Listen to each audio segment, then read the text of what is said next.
ಇವತ್ತು ಮತ್ತು ಅನ್ಯಾಯದ ವಿರುದ್ಧ ಅಂಬೇಡ್ಕರ್ ಅವರು ಹೋರಾಡಿದ್ದಾರೆ, ನಮ್ಮ ಸಮಾಜಕ್ಕೆ ಮಾದರಿಯಾಗಿದ್ದಾರೆ. ಇವತ್ತು ನಾವು ಅವನ್ನ ಸ್ಮರಿಸ್ತಾ ಇದ್ದೀವಿ ಮೆರವಣಿಗೆ ಮೂಲಕ.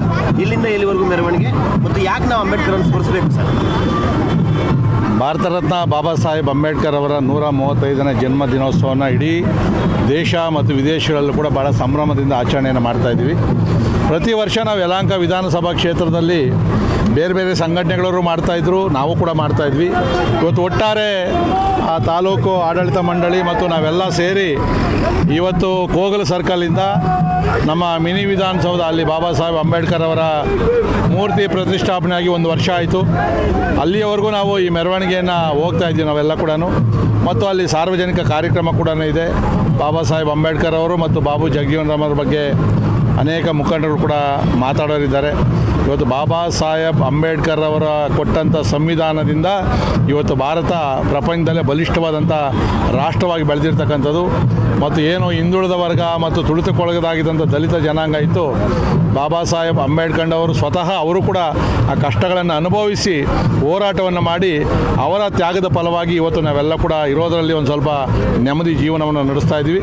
ಅಂಥ ಮಹಾನುಭಾವನನ್ನು ಇಡೀ ದೇಶದ 140 ಕೋಟಿ ಜನ ಕೂಡ ಸ್ಮರಿಸ್ತಕ್ಕಂಥದ್ದು ಅತ್ಯವಶ್ಯಕತೆ ಇದೆ ಮತ್ತು ಸ್ಮರಿಸಬೇಕು. ಸರ್, ಈಗ ವಿಶ್ವದ ಅತಿ ಬಲಿಷ್ಠ ರಾಷ್ಟ್ರಗಳು ಕೂಡ ಅಸ್ಥಿರವಾಗಿದ್ದಾವೆ. ಇಲ್ಲಿ ಬಾಬಾ ಸಾಹೇಬರ ಸಂವಿಧಾನ ನಮ್ಮ ದೇಶದ ಸುಭದ್ರತೆಯಲ್ಲಿ ಎಷ್ಟು ಮಟ್ಟಿಗೆ ಕಾರ್ಯನಿರ್ವಹಿಸಿದೆ? ನೋಡ್ರಿ, ಇಡೀ ಪ್ರಪಂಚದಲ್ಲಿ ಅತ್ಯಂತ ದೊಡ್ಡದಾದಂಥ ಪ್ರಜಾಪ್ರಭುತ್ವ ರಾಷ್ಟ್ರ ಭಾರತ. ಇವತ್ತು ಭಾರತದ ಪ್ರಜಾಪ್ರಭುತ್ವ ಬೇರೆ ದೇಶಗಳಿಗೆ ಮಾದರಿಯಾಗಿದೆ.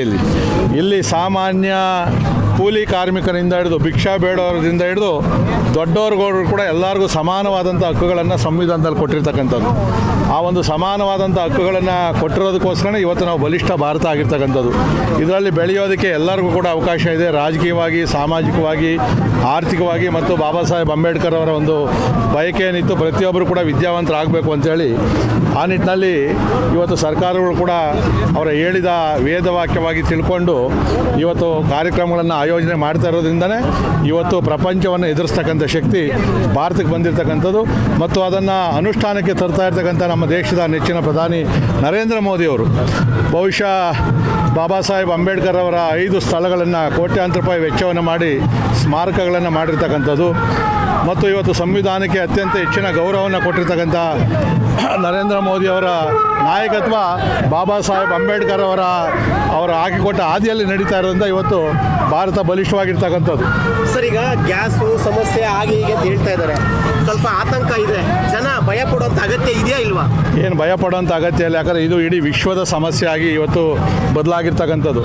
ಅಮೇರಿಕದಂಥ ಗ್ಯಾಸ್ ಮತ್ತು ಪೆಟ್ರೋಲಿಯಂ ಉತ್ಪನ್ನಗಳನ್ನು ಮಾಡ್ತಕ್ಕಂಥ ಅವ್ರ ದೇಶದಲ್ಲೇ ಬೆಲೆ ಜಾಸ್ತಿ ಮಾಡಿದ್ದಾರೆ. ಚೈನಾ ಅಂತ ಬಲಿಷ್ಠ ರಾಷ್ಟ್ರ ಕೂಡ ಇವತ್ತು ಅಸ್ಥಿರತೆಗೆ ಒಳಗಾಗಿದೆ ಇದರಲ್ಲಿ.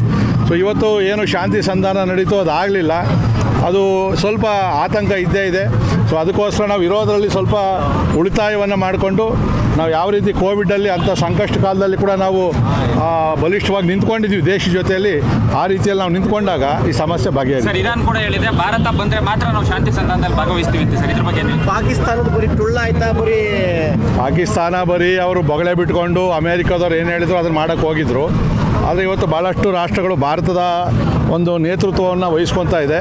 ಬಹುಶಃ ಇದು ರಾಜತಾಂತ್ರಿಕ ಭಾಳ ದೊಡ್ಡದಾದಂಥ ಚಿಂತನೆಯನ್ನು ಮಾಡಬೇಕಾಗಿರ್ತಕ್ಕಂಥ ವಿಚಾರ. ನಮ್ಮ ದೇಶದ ಪ್ರಧಾನಿ ಇದರ ಬಗ್ಗೆ ಸೂಕ್ತವಾದಂಥ ತೀರ್ಮಾನ ತಗೊತಾರೆ. Okay, thank you sir. Thank you.